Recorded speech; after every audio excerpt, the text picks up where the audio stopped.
Hai, welcome back. Gadis Bola akan menyajikan informasi seputar Timnas Indonesia.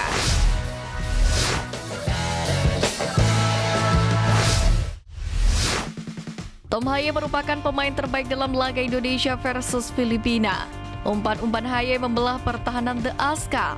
Sepakannya pun pada menit ke-32 akhirnya membobol gawang Kevin Rey Mendoza dengan telak dan mengubah angka di papan skor. Usai mencetak gol, Haye pun tampak haru biru. Dalam tayangan televisi terlihat pemain 29 tahun ini begitu emosional. Selain momen perayaan gol yang membuat mata Haye berkaca-kaca, ada situasi lain yang membuat pemain yang pernah berlaga di Liga Italia bersama Lecce itu menangis. Di mana setelah laga berakhir, Haye menyempatkan diri naik ke tribun VIP Stadion Utama Gelora Bung Karno. Di sana Haye bertemu dengan sang ayah.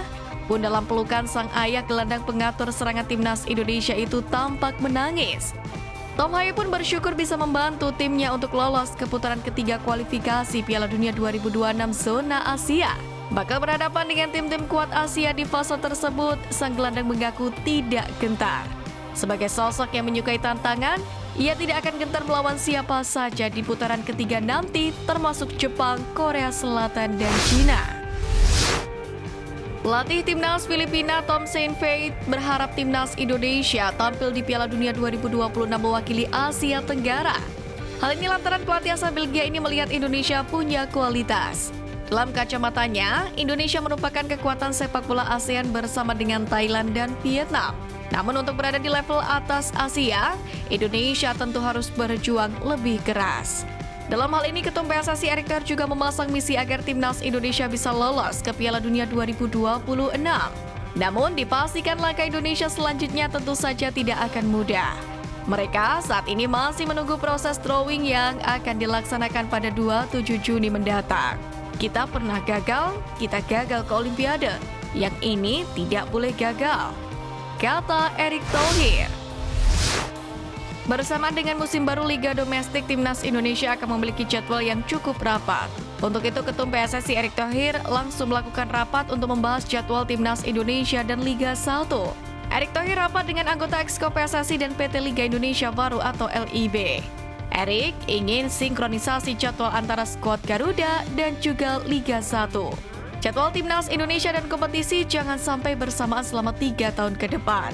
Pasalnya, perlu diketahui, skuad Garuda bakal melahap 10 pertandingan dalam putaran ketiga kualifikasi Piala Dunia 2026 zona Asia. Oleh sebab itulah, Liga 1 musim depan harus dihentikan beberapa kali, mulai pada September, Oktober, November 2024, dan Maret 2025. Disampaikan oleh Nova Arianto, pelatih Sinteyong akan segera meninggalkan Timnas Indonesia pasca membawa Garuda lolos ke putaran ketiga kualifikasi Piala Dunia 2026 zona Asia. Menurut Nova, Sinteyong akan meninggalkan Timnas Indonesia mulai dari 15 Juni mendatang. Sang juru taktik dijadwalkan baru akan kembali akhir bulan depan. Diketahui, ST akan pulang ke Korea Selatan untuk liburan. Memang selepas tampil di putaran kedua kualifikasi Piala Dunia 2026 zona Asia ini, Timnas Indonesia akan libur cukup lama. Mereka tercatat baru akan kembali memainkan laga, tepatnya di putaran ketiga kualifikasi Piala Dunia 2026 zona Asia, yakni pada bulan September mendatang.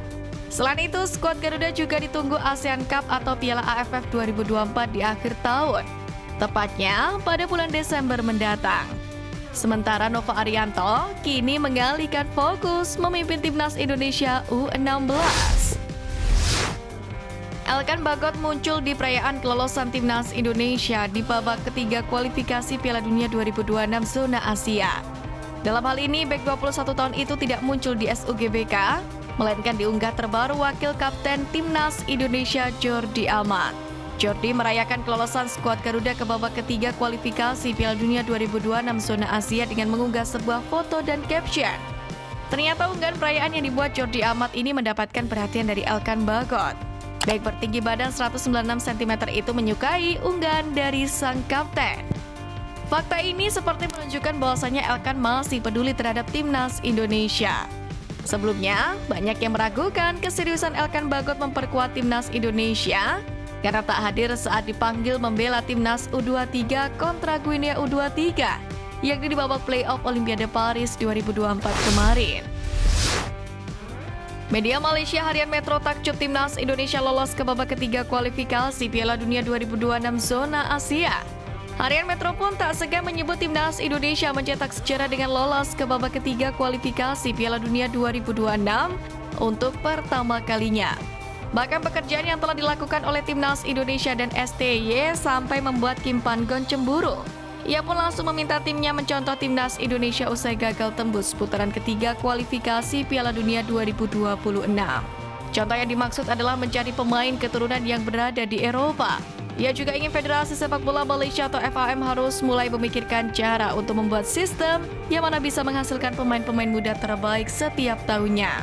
Kim Pan-gon pun melihat timnas Indonesia memiliki masa depan yang cerah dengan usaha yang telah dilakukannya. Bahkan ia menilai Malaysia harus bisa bersaing dengan timnas Indonesia. Hasil drawing kualifikasi Piala Asia U17 2025 menempatkan timnas Indonesia U17 ke dalam grup yang sulit karena harus bersaing dengan tim-tim kuat yakni Australia hingga Kuwait. Perlu diketahui kualifikasi Piala Asia U17 2025 akan berlangsung pada 19 hingga 27 Oktober 2024 ini. Ada 43 negara yang akan ambil bagian. Nantinya ke-43 negara peserta itu akan dibagi dalam 10 grup di mana 10 juara grup dan 5 runner-up terbaik yang akan melaju ke putaran final. Indonesia sendiri masuk ke dalam grup G, laga-laga di sana akan berlangsung di Kuwait. Ada Australia, timnas Indonesia U17, dan Kepulauan Mariana yang siap bersaing. Nasib kurang baik dialami timnas Indonesia Aswan Sintayong. Kelar mengalahkan Filipina 2-0 di matchday pamungkas grup F kualifikasi Piala Dunia 2026 zona Asia pada Selasa 11 Juni malam. Timnas Indonesia naik 3 peringkat dari posisi 136 ke 133 dunia. Sayangnya beberapa jam setelah naik ke posisi tersebut, skuad Garuda harus rela balik ke posisi awal, yakni peringkat 134 dunia. Mengutip dari laman footballranking.com, timnas Indonesia balik ke posisi 134 karena Ronda secara luar biasa menang 1-0 di markas Lesotho di lanjutan kualifikasi Piala Dunia 2026 zona Afrika, tepatnya pada Rabu 12 Juni. Alhasil Ronda meroket posisinya ke peringkat 131 dunia. Kesimpulannya, tambahan 6,29 poin yang didapat timnas Indonesia pada Juni ini tidak mengubah ranking FIFA skuad Garuda.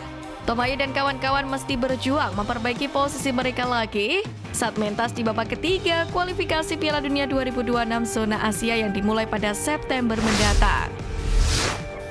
Nama Jesus tengah menjadi perbincangan di Indonesia dan Italia usai dirinya dikaitkan dengan kepindahan ke Torino pada musim panas ini. Jika nantinya bergabung ke Torino, Jesus pun harus siap bersaing untuk menjadi starter kendati dirinya akan kembali ditukangi oleh Paolo Vanoli.